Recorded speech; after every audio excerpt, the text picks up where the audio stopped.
गौरांग जी नमस्कार। आपकी सर बताइए टिप्पणी क्या है, क्योंकि आज इतनी बड़ी गिरावट इतनी तेजी से अक्रॉस द बास्केट हम देख रहे हैं। क्या आपको लगता है कि ये थोड़ा और परेशान करेगी या फिर मोमेंटरी है, दूर हो जाएगी ये?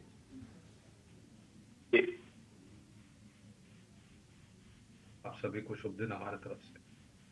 तो अमूमन जितने भी नाम अभी आपने या फिर आपके संवाददाता ने लिए हैं, HUL, ITC, Nestle, Britannia, Dabur, Marico, Emami, Godrej consumer products, Tata consumer products, ये सभी हमारी खरीदारी की सूची में है बुनियादी तर्क के आधार पर। तीसरी तिमाही के नतीजे हमने देखे अभिषेक, हमें ये याद रखना चाहिए कि वो बारिश के मौसम के बाद के थे। और बारिश का मौसम पिछले साल बहुत ही उठापटक वाला था। कहीं पर बहुत ज्यादा, कहीं पर जो अनुमान था उसके मुताबिक, और कई राज्यों में अनुमान से काफी कम।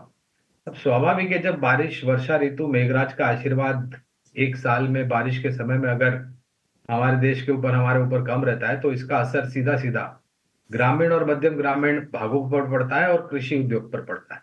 और उसके कारण जो मांग और खपत होती है वॉल्यूम्स को लेकर के, वो कम होती है और ज्यादातर एंट्री लेवल प्रोडक्ट्स पे होती है। उसके कारण ऐसा दिखा। और अब ये कच्चे तेल में उबाल और पाम ऑयल भी पिछले हफ्ते, 2 हफ्ते के सर्वोच्च स्तर पर, तो ये थोड़ा बहुत परेशान कर सकता है छोटी अवधि में, इसमें कोई दो राय नहीं है। लंबी अवधि में ये भी हमें याद रखना चाहिए कि ज्यादातर FMCG कंपनीज जो कि निर्भर है पाम ऑयल के ऊपर, वो फॉरवर्ड कॉन्ट्रैक्ट्स कर देते हैं। तो ये अगर हफ्ता, 1.5 हफ्ता, 2 महीना, 1 महीने का अगर उछाल आता है, तो इतना बड़ा असर मुनाफे के मार्जिन पर नहीं पड़ता है। हाँ, निरंतर अगर ये 2-3 महीने पाम ऑयल के दाम ऊपर रहे, तब जाकर के असर पड़ता है। और मैनेजमेंट की टिप्पणियां भी सुनना मेरे ख्याल से जरूरी होगा।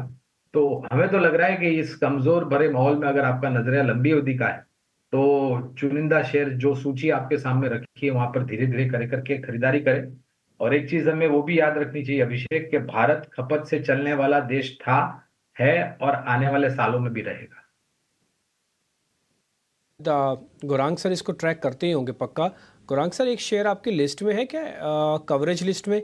रेनबो चिल्ड्रंस के नाम से हॉस्पिटल की पूरी एक चेन है, मुंबई के आसपास काफ़ी हॉस्पिटल हैं उनके। रेनबो हॉस्पिटल्स के नाम से होगा, एक बार ज़रा दिखाइए स्क्रीन पर।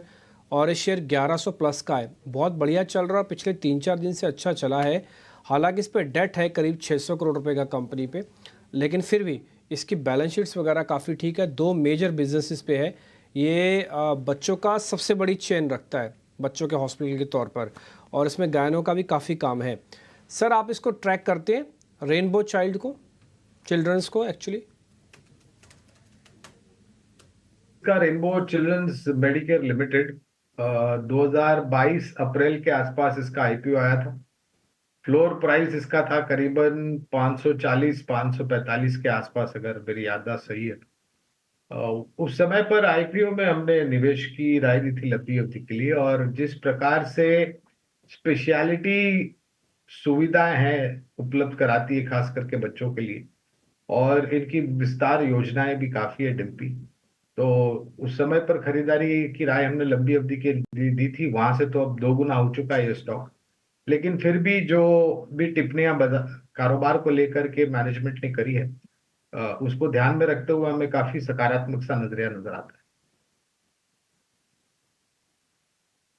है। बने रहे ना, कुल मिला के मैं आपकी बात से ये मतलब निकाल सकता हूँ ना कि ट्रेलिंग स्टॉप लॉस लगा के बने रहे रेनबो वाले। डिम्पी जी, बुनियादी तर्क के आधार पर स्टॉप लॉस नाम की चीज नहीं होती है। तो आप निश्चिंत होकर के बने रह सकते हैं अगर आपने लंबी अवधि के लिए निवेश किया हो।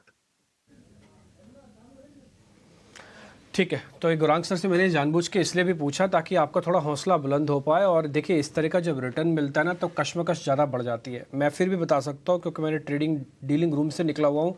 आदमी को लॉस में ज़्यादा प्रॉब्लम नहीं होती है, कम कन्फ्यूजन होती है, उसके साथ उसकी उम्मीद और भावनाएं जुड़ी होती है।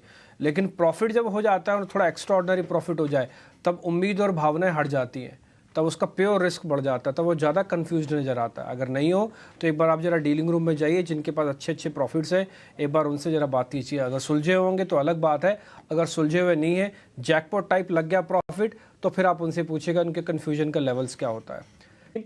इंडस टावर्स में ब्लॉक डील के जरिए अपनी हिस्सेदारी बेच सकती है और जो हिस्सेदारी है वो मोबिल वेस्ट के जरिए है इंडस टावर में वोडाफोन पीएलसी की 3.2% स्टेक है मोबिल लिस्ट की और करीब करीब 8.5 करोड़ शेयर है 210 से 220 रुपए के बीच में ये डील हो सकती है। उसका सीधा सीधा असर आप देख सकते हैं 5% नीचे फिलहाल ये शेयर कारोबार कर रहा है इंडस टावर का। गौरांग सर एक बार इंडस टावर पर व्यू दीजिए सर। 236 रुपए पर फिलहाल है, 5% के आसपास से गिरावट है, करना क्या चाहिए इसमें? अभिषेक, इस पर भी काफी लंबे समय से हमारी खरीदारी की राय रही है, लेकिन दिक्कत ये बात है कि नतीजों पे कम और खबरों पर ज्यादा चलता है ये। आज क्योंकि ज्यादातर ब्रॉडर मार्केट्स में हमने नीचे के तरफ के दायरे देखे हैं, इस स्टॉक पे भी थोड़ी बहुत गिरावट आ रही है और ये जो खबर आई है उसके चलते भी थोड़ी बहुत ऊपर की जो स्तर थे वहां से नीचे लुढ़कता हुआ दिखा है। तो लंबी अवधि का नजरिया है आपका इंडस टावर में, तो फिर आप बने रह सकते हैं। लेकिन एक बात स्पष्ट रूप से कहना चाहूंगा अभिषेक, जो मैंने पिछले हफ्ते भी करी थी, कल भी सोमवार प्रातःकाल हम ओपनिंग शो में जुड़े थे आपसे, बाजार में उठापटक बहुत हावी हो सकती है आने वाले दिनों में। ठीक है, इंडस टावर को लेकर ये व्यू। इसको जरूर ट्रैक करते होंगे सर। मैग्मा फिनकॉर्प से बदल के कंपनी बनी थी पूनावाला फिनकॉर्प। सर आपको याद होगा गौरांग सर, जरा आप इसको ट्रैक करते हैं क्या? अगर ट्रैक करते हैं तो एक कमेंट आपका चाहिए। मैं थोड़ा ढूंढ के शेयर इसलिए पूछ रहा हूँ क्योंकि जहाँ पर भी मेरे को कुछ भी एक्स्ट्रॉर्डनरी दिख रहा है ना, वॉल्यूम, प्राइस, ब्रेकआउट, ब्रेकडाउन, वो सब मैं आपसे पता कर लेता हूँ। दिव्य, बिल्कुल याद है ये कंपनी का नाम क्या हुआ करता था और फिर क्या हुआ था और किस तरीके से बदलाव हुआ और नाम में भी बदलाव हुआ। लेकिन तकलीफ ये है डिम्पी भाई के फिर पूनावाला फिनकॉर्प पर कवरेज नहीं, इसलिए विशेष रूप में टिप्पणी नहीं करूंगा। लेकिन इसके अलावा अगर आपको कोई वित्तीय क्षेत्र से जुड़ी हुई हाल ही में विभाजन की गई कंपनी जो हमारी खरीदारी की सूची में है वो है जियो फाइनेंशियल्स, और मेरे ख्याल से पिछले महीने भर में काफी ऊपरी तरफ के दायरे तय किए हैं। तो अगर आपने निवेश नहीं किया और निवेश किया का मन बना रहे हैं वित्तीय क्षेत्र में, निजी क्षेत्र में, तो जियो फाइनेंशियल हमें काफी पसंद आता है।